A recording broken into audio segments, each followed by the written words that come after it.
Vous avez semé l'émoi dans cette assemblée de petites et toutes petites entreprises en annonçant une hausse du SMIC à 16%. Je ne vous ai pas entendu parler de baisse de charges.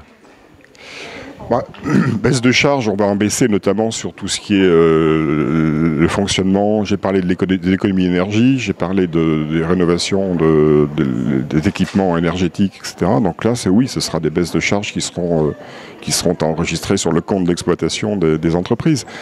Après, sur les charges, c'est-à-dire les cotisations sociales, non, il n'est pas prévu qu'il y ait de baisse des cotisations sociales.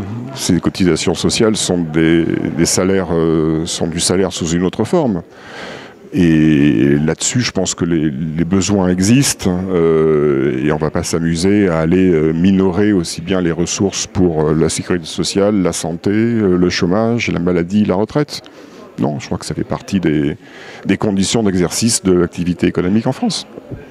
Bien, mais ces petites entreprises dont la plupart il y a 1 salarié, 2 salariés, est-ce que vous pensez vraiment que ça leur pose un risque considérable? Alors, vous savez, les entreprises sont dans une logique générale de concurrence.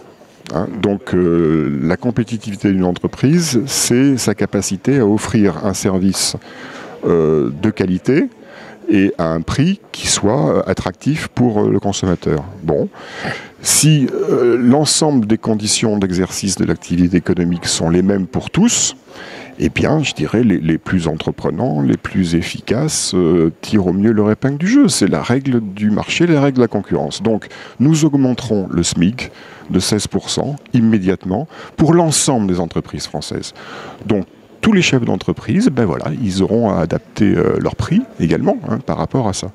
Donc, ça se traduira effectivement par, de façon pas monumentale, par une évolution des prix qui sera cohérent avec l'augmentation générale du pouvoir d'achat.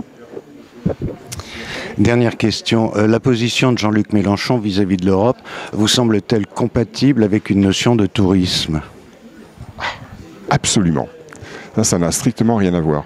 Que la France reste, je prends l'hypothèse la plus extrême, l'hypothèse la plus extrême dans laquelle l'Union européenne refuse toute forme de négociation avec la République française quant aux mesures que nous prendrons de toute façon. Prenons l'hypothèse extrême, la France sort de l'Union européenne. Et moi je prétends que ça aura un impact zéro sur l'attractivité de la France en termes de terres touristiques. J'en suis absolument convaincu.